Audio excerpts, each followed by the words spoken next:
Reps in the weight room, transferring to the field. A Jersey son who played for Coach at Rutgers and in the NFL and is back to pass along lessons learned. Focusing the mind to chop the tasks at hand. And highlights from another sunny Saturday afternoon on the turf. The Scarlet Knights have forced the turnover. Their 9th of the season. It's all part of the Rutgers football story. Just such a great story of a team that's come from the ground and built themselves up. Not only in one football game, he's changed the culture for a college, a university, and a state. You can already sense the change in the attitude around the RU football program. Jubilation in Piscataway. He's done it before. He's built his team to believe. You have to respect Jersey. This campus is in a football frenzy. And now to come back and be a member of the Big Ten Conference, it's incredible. Well, it's Scarlet Fever here in New Jersey. Racing for the biggest moment ever. An example, if you buy into a team, how much it can benefit you. Team takeoff, team takeoff, go! A sun-splashed afternoon with leaves falling in Piscataway. It provided a perfect football Saturday for Rutgers as they welcomed Illinois to SHI Stadium. The Scarlet Knights were excited. They could feel they were getting better, growing closer to their potential, and the state of Rutgers as excited in their living rooms as they would be in the stands.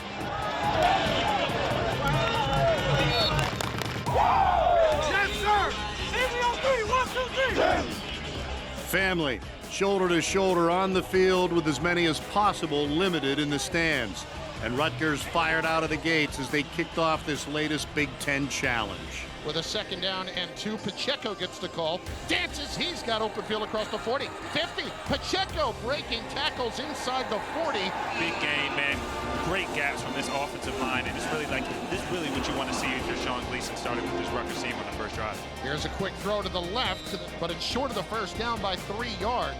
And Rutgers looks like they're not going to waste any time, and they're going to go for it.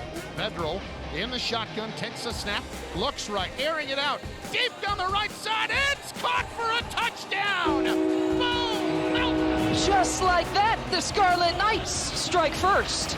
You think offensive coordinator Sean Gleason has confidence in his offense? 4th and 3, and he takes a shot deep. It's easier to take those shots when you prepare well. Ditto for a defense eager to match the efforts of their brothers on the other side of the ball. They thundered out with the same intensity and enthusiasm. Keeps it himself, runs forward, lost the ball. Rutgers has the football, and the Scarlet Knights have forced the turnover. Their 9th of the season. Came from behind on the swarm, and here we go. Bo Melton had the early touchdown, and his brother Max recovered the fumble. Their parents were Rutgers athletes, and the new generation would help produce another score on Valentino Ambrosio's first career field goal attempt. Blood brothers and football brothers did not let the opportunity slip away, and the defense continued to frustrate the Illini at almost every turn, protecting the lead until the offense added to it in the 2nd quarter. The more that defense is going to try to come up and pin their ears back, and I wouldn't be surprised if they take a shot down the field on one-on-one coverage on the outside. Federal to throw, taking that shot downfield for Melton. He's got it. Go play the lottery, my friend. You called that one. 4th and about 4, and they're going to send out the field goal unit. Good snap, good spot. Kick is up, and the kick is good. He's 2 for 2 today. Hey, right there, man. Right there.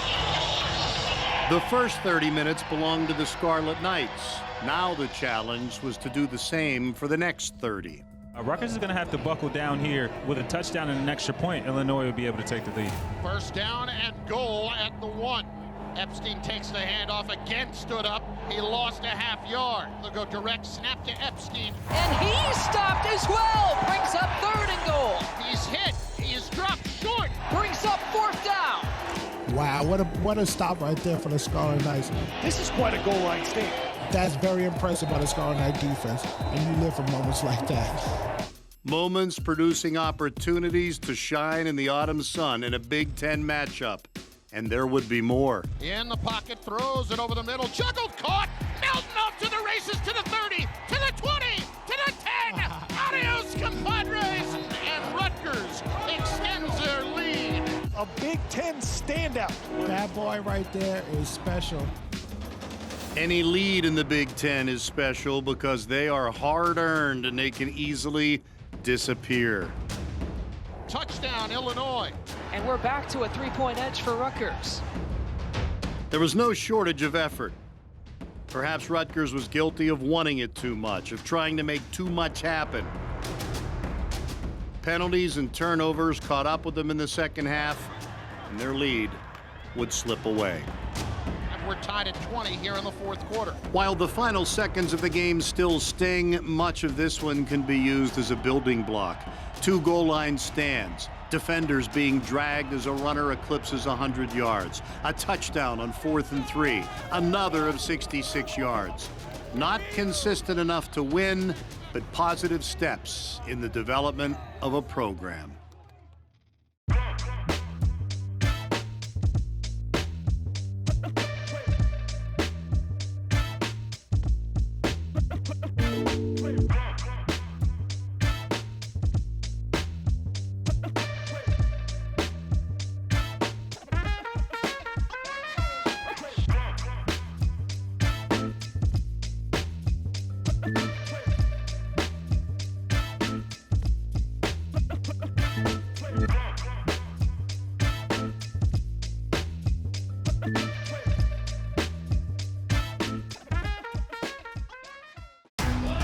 See the team arrival, views from warm-ups, the team tunnel walk, and more every home game this season at SHI Stadium. 3, 1, 2, 3. It's Rutgers football sights and sounds, 1 hour before kickoff each home week.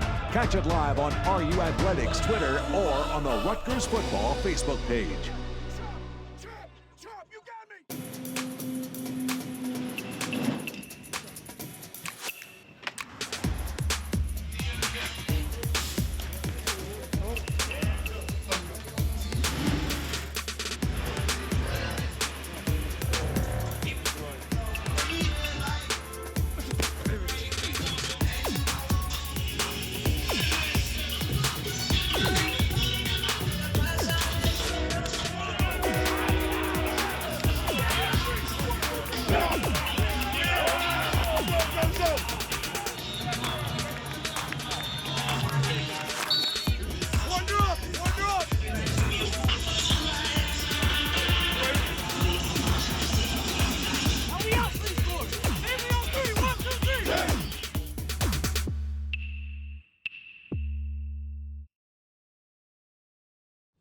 Okay, guys, it's a tough one, that's for sure. A lot of things went into it, but ended up on the wrong end of the stick, so. Bo showed up really big for us the last 4 games, and he's matured into a really, really special kind of leader, too, especially for that receiver core. Coach Gleason called a play on 4th and 3, and we went out there and we executed the play, really. With the other play, just execution. Just Coach Gleason called the football plays, and we just going out there and executing the plays. I'm grateful he's on my team, and I'm grateful I get to throw him the ball. I want the expectations to be higher. That's what they should be.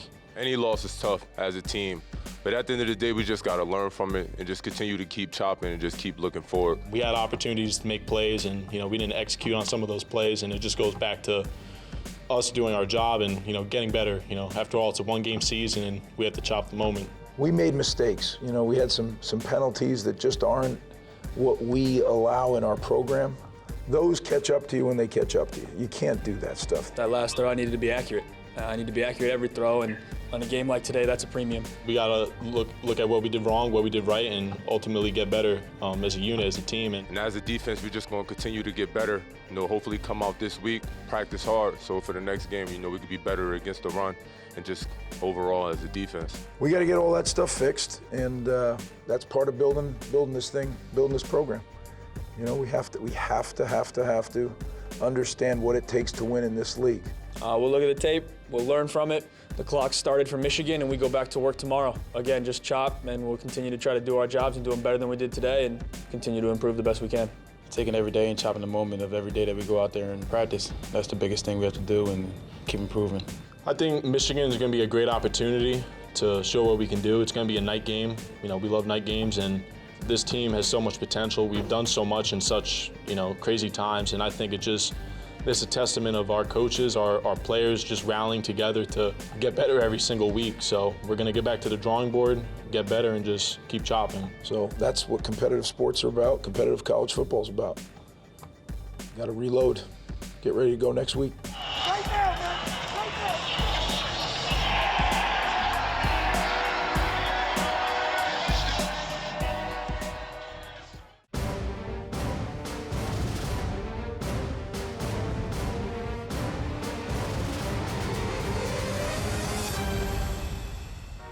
How you doing? Coach Underwood here, wide receiver coach here at Rutgers University.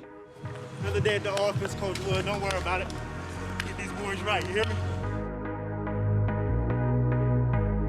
What gets me fired up and excited about coaching is the ability to give back.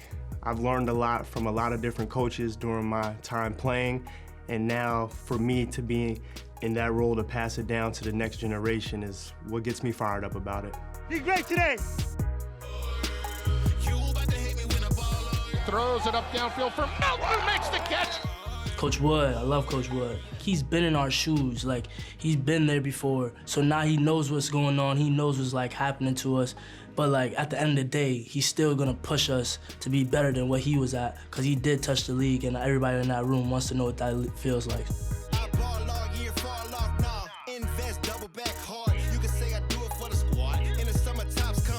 The fact that I was under Coach Shiano and Coach Belichick, that holds a lot of weight with my players. They know that those are two great coaches at the college level and NFL level, and that I was groomed by guys that are at the top of their game.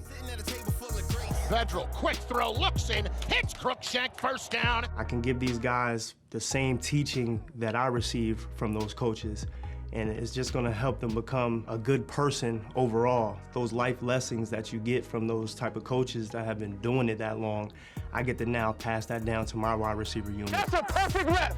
We're getting a little too close to the end line. They're gonna try to push us out. So let's be smart, 1 yard from it. They wanna be coached. They want to be pushed, and they take the coaching very well. And I love how hard they work each and every day. And every time we go out on the field, I can see them improving. Be able to put my stamp on those guys and help them become better it's a blessing, honestly, as a coach. And my goal is to get the whole unit ready and prepared to play.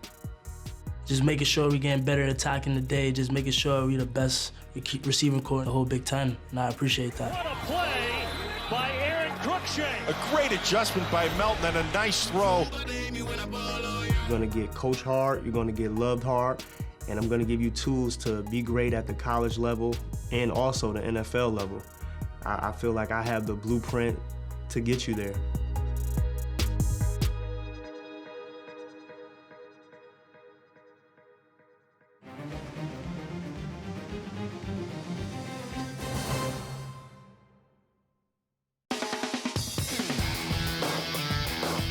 I just think this place has come from, so much, I think it has a lot to do with timing. We came in when it wasn't really popular to come to Rutgers, and a bunch of guys kind of came in and gave it everything they had, not knowing what would happen, coming here playing under Coach Shiano at the time. And I think guys really put their heart and soul into this program, and we got a great return out of it. We won games. We've experienced things that happened here for the first time. So I think that creates so much pride that you're able to do something for the first time.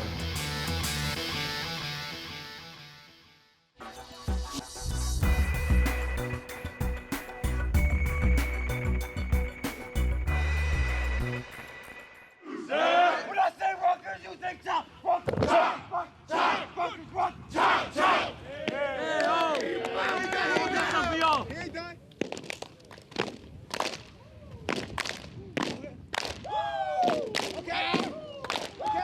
To the 10, Pacheco to the 5, dives for the pylon. Did he get it? He did! What an effort from Isaiah Pacheco. What was that you just did? It was a little, picked up my thoughts after practice. Before practice, dropped the thoughts in the box. I don't want to think about nothing outside of football. You want to lock in. So that's my way of locking in, everybody's way of locking in. As soon as practice over, pick them thoughts back up, start my day. You know what I'm saying? Time to go to work, time to go to class. Right, Austin? One thing I've learned over the years is most of us are visual learners. And that chop box, all that serves for, it's a prop. It's a prop that when we're going out to practice, we can do nothing about all our worldly issues, but we can do something about what's about to happen on this practice field. So we put our thoughts in the box. Another day, another bean. No matter what, people are always going through situations, whether it's in your personal life, in relationships, whatever the case may be, you have to put that aside and chop the moment. Everybody got their own families, everybody has issues, everybody got stuff that's going on in their life. So we got the chop box based on the fact that when we about to step on that field, you got to put them thoughts away, put it in the box. They'll be there when you get done, but you got to go into the game field, you got to go into the practice field with a clear mind to be able to focus on doing your job and what you got to do out there. You put those thoughts to the side and we go to work. It's a unique way of just focusing on the task at hand, ultimately chopping through the moment. But when it's time for the practice to end, you go get your thought backs and you go back into reality, the issues, the family, the stuff that you got to deal with. I have an exam for entrepreneurship.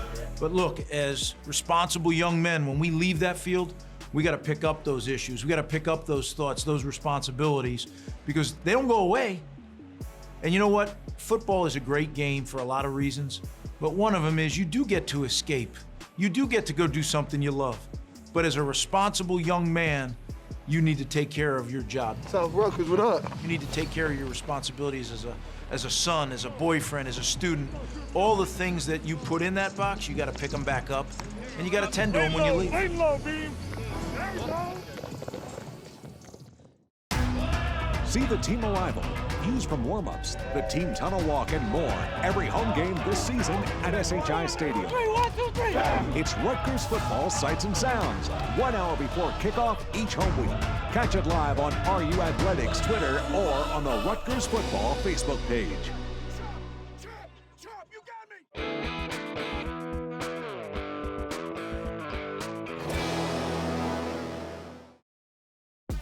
It's just basically about the battle of, horizontal and vertical leverage.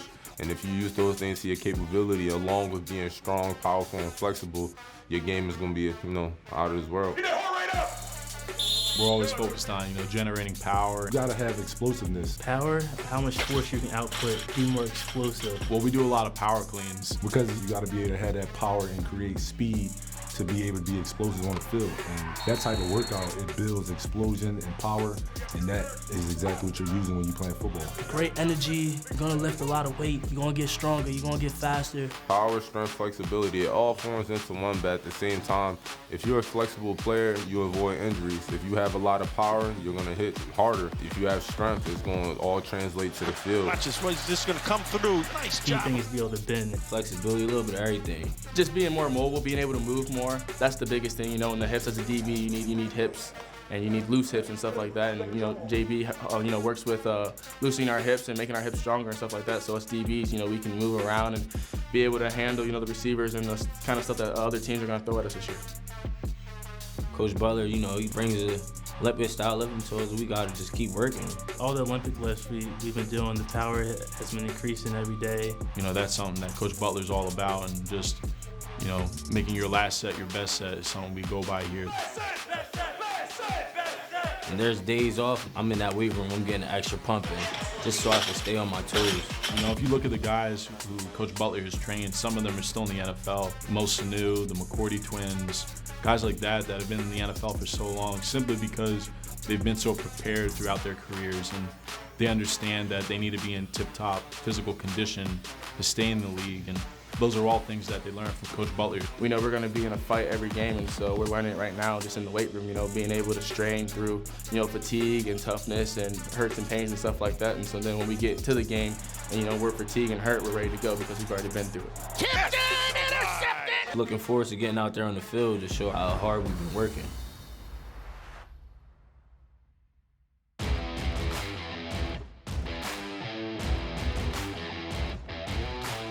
I was a Jersey kid who decided to stay home and was able to accomplish everything I ever wanted to accomplish there, getting drafted in the 3rd round of the Patriots and, doing what I'm doing on a professional level. And I got that all from Rutgers, and I didn't have to go anywhere else, anywhere out of state. any bigger program to do that. I got it done at home, and that's what I wanted to do, and I worked hard every day. So I think if we stick to it and those Jersey kids start to stay home, I think we'll be all right.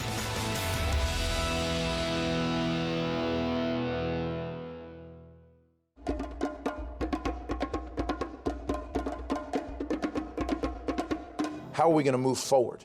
How are we going to progress?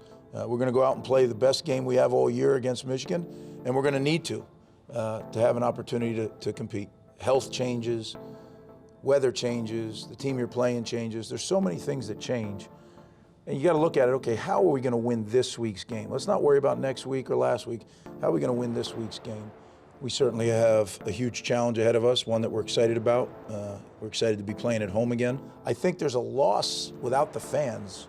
There's definitely a loss. I know we miss our fans a great deal. Would I have loved to have our fans up 20-10? Yeah, it would. I think it would have meant a lot. But you can do what you want with all the artificial noise. But that human element and that energy that teams get off their home field advantage, I think is real. The oppression you can sometimes feel. Like I've been in environments where it's so loud that you go up to somebody and you talk in their ear and they can't hear you, right? I mean, that changes the game a little bit. In the middle of looking at Michigan, it's going to be a big challenge. I know some look at their record, and it's still a Michigan football team. They're very, very talented. They run extremely well. They've had some injuries, which to very key players. I don't know what their status will be for this Saturday, but they're a very talented football team. So it's time to pull up your bootstraps and get to work. Every week we give them a plan to win, and we give that to them early in the week. And so the fundamentals of our program never change. Offensively, we're performing better than any time in the history of Big Ten football for Rutgers. And we're operating at a higher level than we ever have in the Big Ten. That's substantial to me. So I have to look at that, I have to take that into account as I make decisions personnel-wise, as I talk to our staff about what do we think we need to do schematically. You know, to know where you're going, you better know where you've been and where you are right now.